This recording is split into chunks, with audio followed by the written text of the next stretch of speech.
میں ہوں ندیم صدیقی، میٹرو 7 پاکستان کے ساتھ موجود ہوں میں ایکسپو سینٹر میں، اور ایکسپو سینٹر میں کمانڈر سٹی کے حوالے سے یہاں پر 3 روزہ نمائش کا اہتمام کیا گیا ہے۔ ان کے جو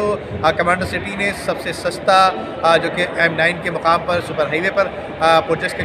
اعلان کیا ہے، اسی حوالے سے یہاں کمانڈر سٹی کے جو ریٹائر کمانڈر ذاکر صاحب ہیں، آئیے ان سے بات کرتے ہیں کہ کیوں، آخر کیا وجوہات ہے کہ کس طرح سے یہ لوگوں کو سستی سہولیات دے رہے ہیں۔ ریٹائرڈ محمد ذاکر، چیئرمین کمانڈر بلڈرز، آپ سے مخاطب ہوں، اور اس وقت ہم موجود ہیں سٹی پراپرٹی ایکسپو 2023 میں۔ یہ پراپرٹی ایکسپو ان مشکل حالات میں جب ہر بزنس مین پریشان ہے اور بہت بری طرح سے جو ہے وہ اکانومی اس وقت ڈسٹرب ہے اس ملک کی، تو کسی کو سمجھ نہیں آ رہا کہ آگے کیا ہونے والا ہے۔ پولیٹیکلی بھی اسٹیبلٹی نہیں ہے، لیکن ان حالات پہ بھی اگر ہم سٹی پراپرٹی ایکسپو کرنے چلے ہیں تو اس پہ ایک سوال اٹھتا ہے کہ کیا یہ پراپرٹی ایکسپو کامیاب ہوگا ان مشکل حالات میں۔ تو اس کے بارے میں صرف میں اتنا کہوں گا کہ ہم نے بھلائی کا یہ پروجیکٹ لے کے آئے ہیں، اور ہم نے اس میں جو پیکیجز اناؤنس کیے وہ سب بھلائی کے پروجیکٹ ہیں۔ اس میں کہیں ہماری کمپنی کا پروفٹ نہیں ہے، لوگوں کو سستے گھر مہیا نہیں کر رہے ہم ان کو ایک بہترین سسٹم آف لیونگ بھی دے رہے ہیں، اور جب آپ بھلائی کے کام کرتے ہیں تو رب آپ کی مدد کرتا ہے، وہ برکتوں کی صورت میں مدد ہوتی ہے۔ تو اس لیے مجھے بالکل امید ہے، میں پر امید ہوں کہ انشاءاللہ امیزنگ رسپانس ہمیں ملے گا اس ایکسپو سے جو 3 دن ہم کرنے چلے ہیں۔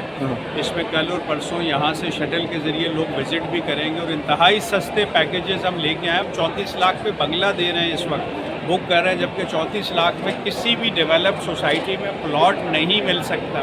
ہم بنگلہ بنا کے تیار دے رہے ہیں، 22 لاکھ پہ اپارٹمنٹ دے رہے ہیں، بک کر رہے ہیں۔ ممکن نہیں ہے جو کسی اور بلڈر کے لیے، لیکن یہ ممکن اس لیے ہو رہا ہے کہ اچھی نیتیں ہیں، خلوص نیت اس میں شامل ہے، اور ہم ایک بہترین نظام دینا چاہتے ہیں ان لوگوں کو جو کمانڈر سٹی آئیں گے۔ اور الحمدللہ یہ 10 لاکھ گھروں کا ویژن ہے، 50 لاکھ لوگوں نے الٹیمیٹلی کمانڈر سٹی کے اندر بسنا ہے، اور ان کو ایک بہترین نظام جب ہم دیں گے تو پھر یہ واقعی ایک قوم بنیں گے، اکنامک پراسپیرٹی کی طرف یہ جائیں گے، کیونکہ ڈفرینٹ پروگرامز ہیں ہمارے۔ دیکھیں یہی موٹر وے M9 پہ یہ پروجیکٹ ہے، اور لگتا تو نہیں ہے، جب ہم نے 12 لاکھ میں بنگلہ دیا تھا 3 سال پہلے تو لگتا اس وقت بھی نہیں تھا کہ اتنا سستا کو بنگلہ دے سکتے ہیں، لیکن الحمدللہ آج ہم وہ ڈیلیور کر رہے ہیں۔ تو ہم جو وعدے کرتے ہیں، کمانڈر بلڈرز نے جو بھی وعدے کیے ہیں لوگوں سے، وہ ابھی تک پورے کیے ہیں۔ اسی لیے ہمیں موسٹ ریلائبل بلڈرز ایوارڈ بھی ملا ہے، ہمیں موسٹ کریڈیبل بلڈرز ایوارڈ بھی ملا ہے، ہمیں best low cost housing scheme award بھی ملا ہے، ہمیں ایکسیلنس ایوارڈ بھی ملا ہے، ہمیں بے تحاشا ایوارڈز ملے ہیں 2022 میں ہمارے اچھے کام کی وجہ سے۔ ہمارے جتنے پروجیکٹس ہیں وہ ٹائم پہ ڈیلیور ہوئے ہیں، لوگ وہاں رہتے ہیں، وہاں آباد ہیں۔ ایون کمانڈر سٹی جو شہر سے 50 کلومیٹر دور ہے، عمدہ میں پکائیں اور جی بھر کے کھائیں۔